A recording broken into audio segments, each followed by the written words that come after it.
Here I have Honor 10X Lite, and today I'm going to show you how to lock SIM card with PIN on this device. So firstly, you'll have to open settings, then you have to go to the security section, more settings, encryption and credentials, set SIM1 lock. And you have to enable lock SIM card here.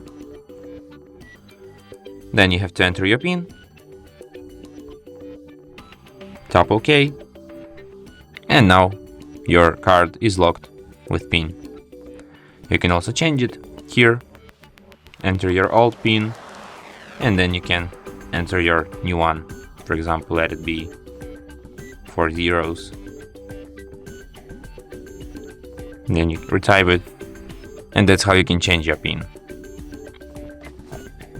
To show you that PIN works, let's insert the SIM card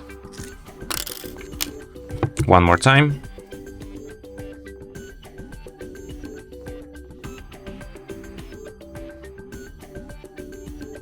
And as you can see, it immediately requires PIN code from me to unlock my device. So let's enter it. And that's it. Thanks for watching. If you find this tutorial useful, don't forget to hit that like button and subscribe to our channel.